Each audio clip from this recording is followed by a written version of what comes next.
En tant qu'être humain, ce qui fait notre plus grande force, mais qui est aussi la source de notre plus grande faiblesse, c'est notre pouvoir créateur, notre capacité de créer à la fois dans des mondes visibles, mais aussi dans des mondes invisibles. C'est cette faculté qui nous permet de vivre soit ce que l'on veut, ou alors d'être vécu et de ne pas vivre réellement notre vie. C'est ce dont je vais vous parler dans cette vidéo, parce que j'aimerais vous transmettre une sagesse essénienne, une science pour vivre réellement ce que l'on veut vivre, pour manifester, pour créer la vie que l'on veut vivre dans la perfection. Dans son être global, l'être humain n'est pas uniquement un corps physique et une personnalité. L'être humain est avant tout une âme. C'est de ce point de vue que tous les mondes spirituels, que tous les mondes subtils, que ce soit des mondes supérieurs d'éternité ou des mondes spirituels proches de la matière, nous regardent. Ces mondes nous regardent comme des âmes. Et une âme, c'est ce qui donne la vie, c'est-à-dire c'est ce qui donne l'existence, c'est ce qui permet de manifester, de créer et d'engendrer. C'est donc par notre âme que nous sommes des créateurs et que nous pouvons engendrer notre vie et notre destinée, notre chemin. C'est pour ça qu'on voit sur la Terre beaucoup de désordre, parce que l'homme est créateur. Donc il crée par son âme, par sa vie intérieure, par la force de la pensée, du cœur, de la volonté et des sens, des 5 sens, il crée la réalité de la vie sur Terre.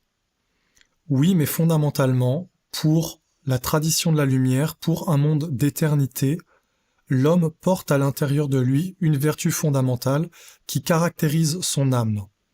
L'âme, elle est éternelle et immortelle. Mais lorsque nous prenons un corps et que nous nous incarnons, nous venons avec une vertu spécifique, qui est ce que nous sommes, ce que nous devons réaliser, ce que nous devons manifester en réalité, c'est-à-dire ce que nous sommes réellement. Et normalement, toute notre vie devrait être dédiée à donner un corps, à manifester cette semence divine, cet aspect divin, cet aspect éternel de ce que nous sommes.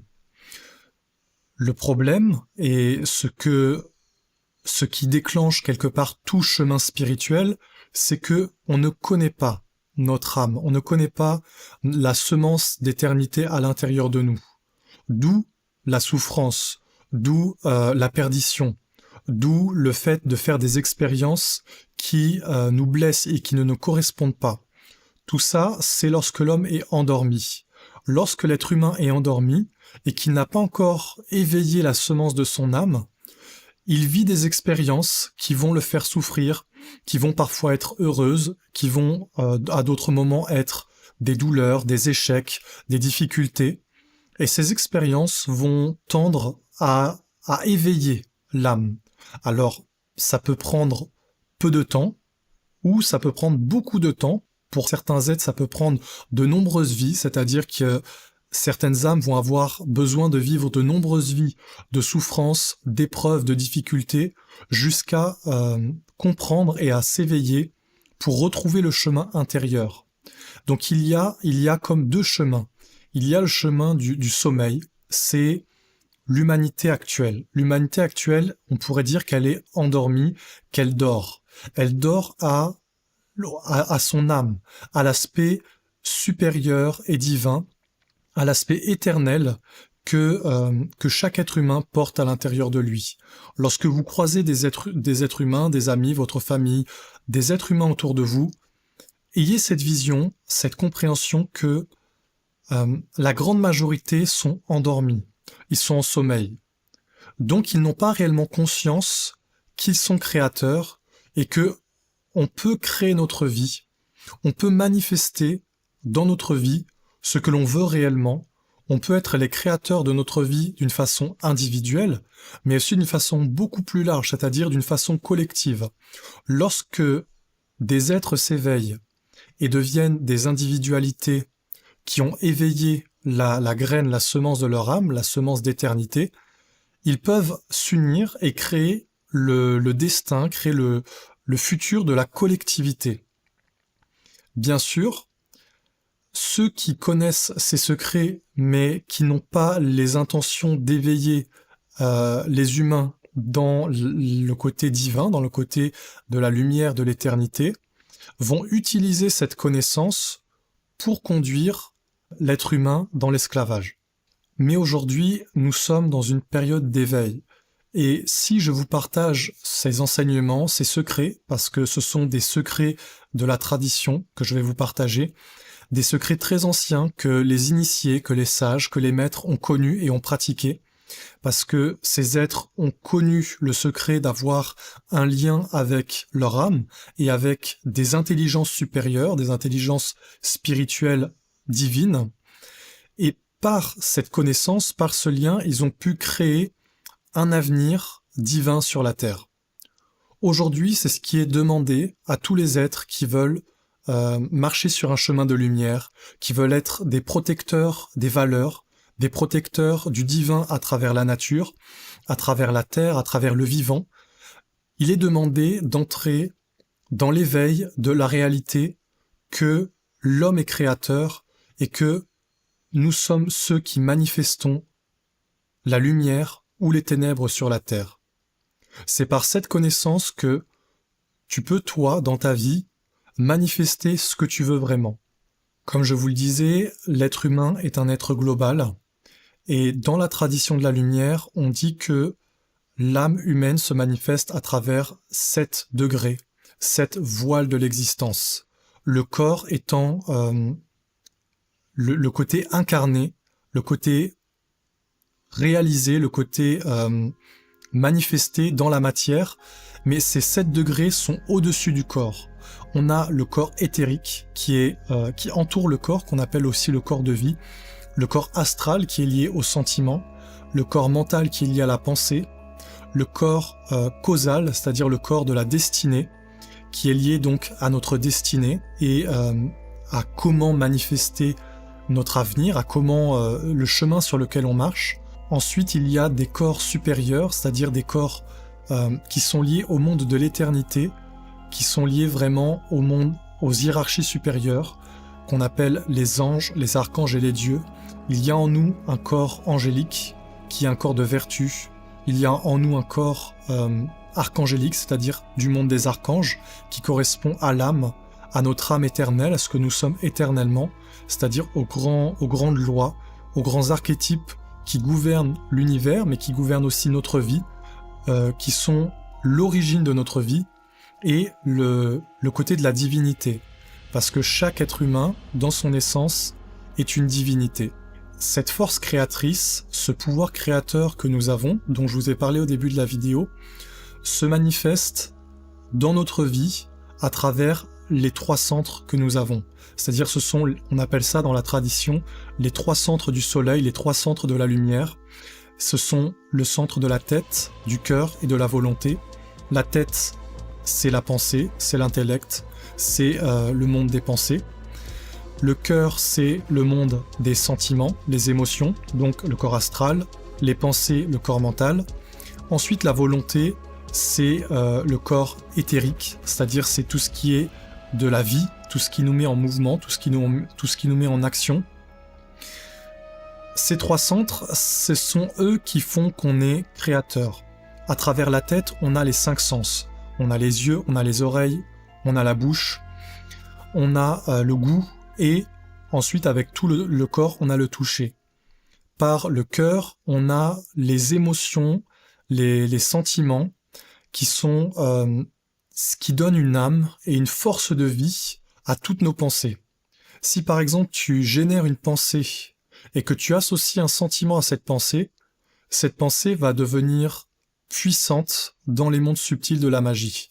Cette pensée va prendre une forme, elle va prendre une énergie, une âme, une respiration, et elle va commencer à exister. Si tu conduis cette pensée qui a été vitalisée par des sentiments jusque dans la volonté, elle va devenir une force créatrice qui va engendrer des actes. C'est ça qui va te pousser à l'action, qui va te pousser à réaliser des choses. C'est ça qui va te pousser dans une direction particulière. C'est ça, par exemple, qui va te pousser à vouloir réaliser une œuvre, à vouloir marcher sur un chemin particulier, à vouloir travailler sur toi, à vouloir te transformer, à vouloir, traverser tes faiblesses. C'est ce processus qui est lié au pouvoir créateur de l'homme incarné dans sa pensée, dans son cœur, dans sa volonté.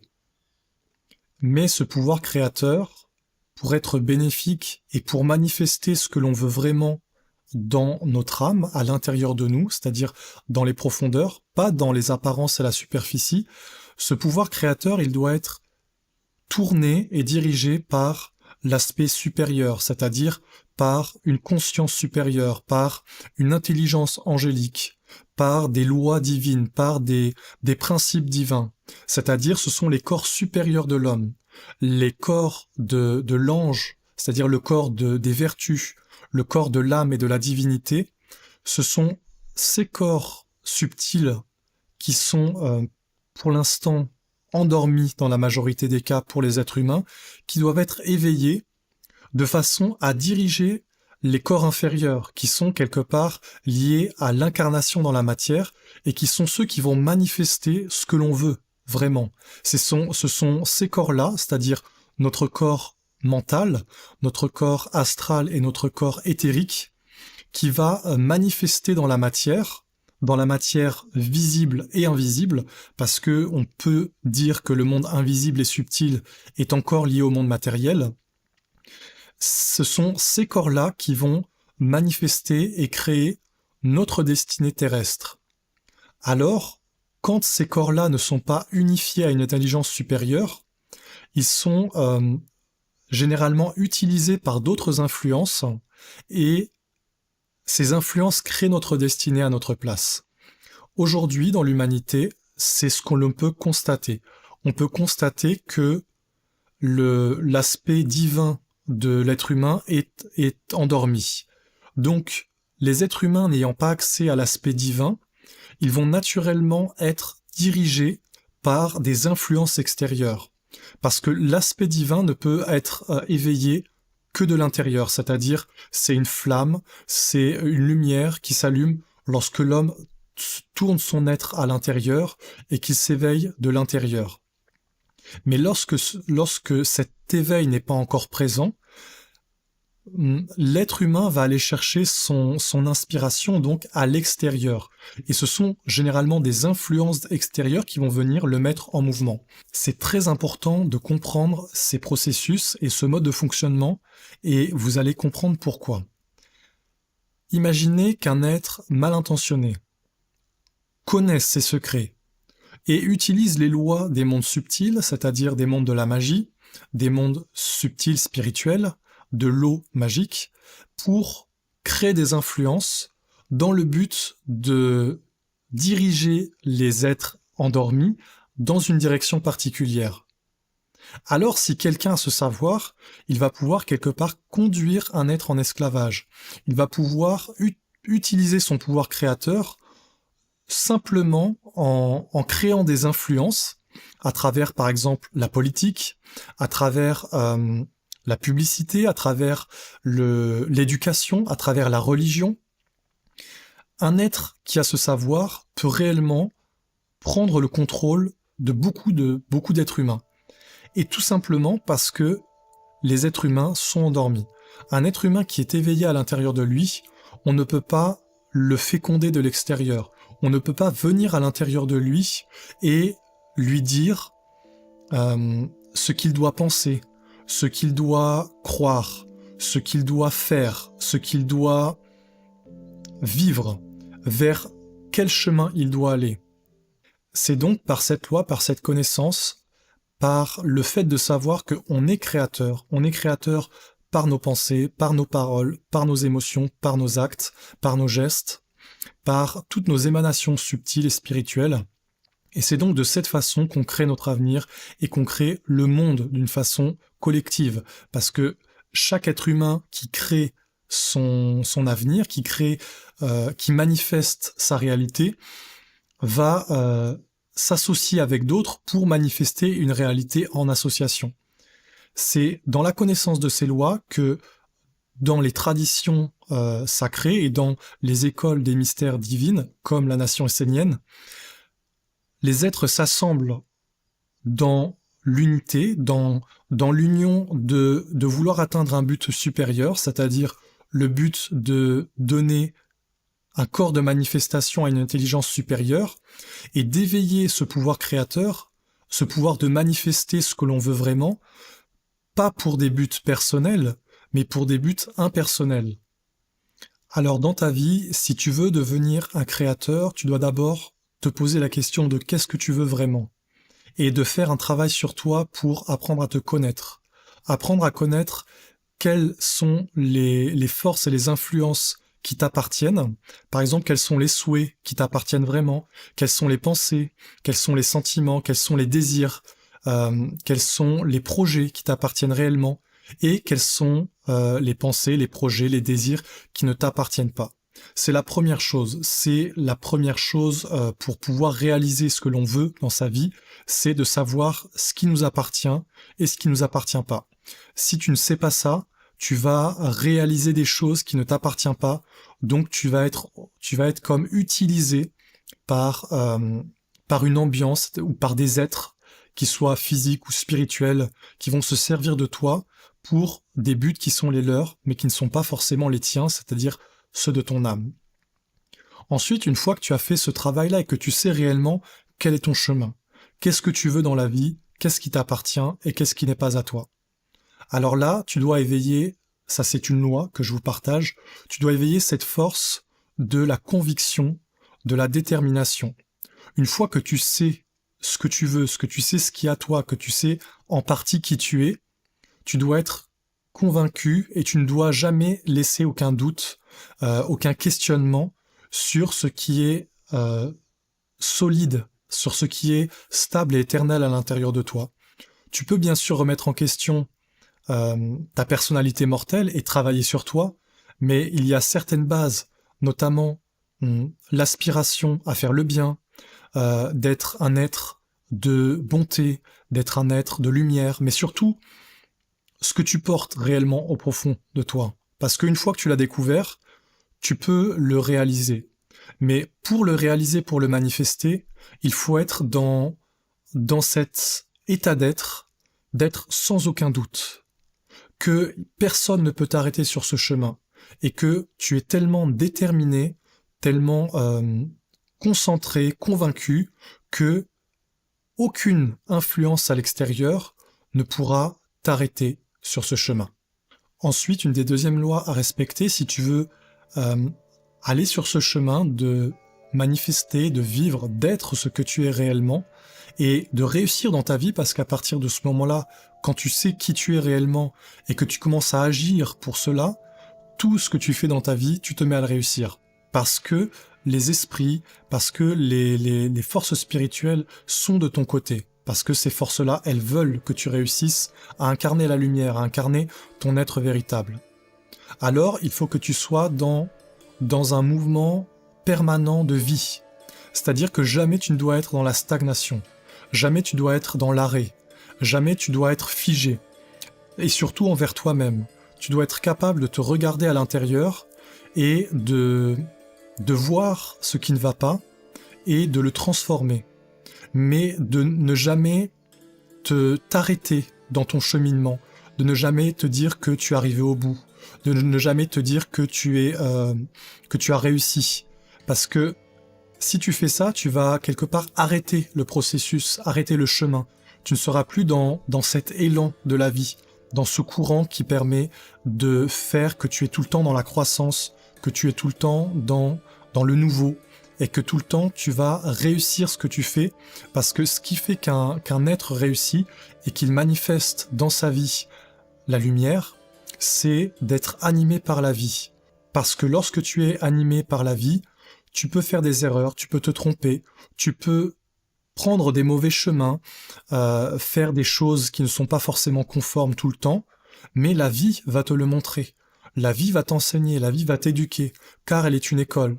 Mais pour cela, tu dois être suffisamment humble, suffisamment respectueux, suffisamment ouvert pour être capable de te remettre en question et de toujours aller de l'avant, de toujours aller sur un chemin de croissance, un chemin d'expansion. Cela m'amène donc à la dernière clé que je veux vous partager, qui est que si tu veux avancer sur un chemin de lumière et manifester ce que tu veux vraiment, parce que dans ma vision et dans la vision essénienne, ce que tu veux vraiment, c'est le désir de ton âme, c'est-à-dire c'est être l'être divin que tu es, c'est-à-dire ton âme immortelle, la vertu de ton âme. Donc pour atteindre ce but, il y a une dernière loi fondamentale à respecter, qui est celle de faire passer en premier les impulsions et les désirs, le cheminement de ton âme. Parce que si c'est ton être personnel, ta vie personnelle mortelle, c'est-à-dire l'aspect humain et mortel de la vie, qui est au premier plan, c'est-à-dire que le divin est au second plan, donc il n'a pas réellement un pouvoir d'action.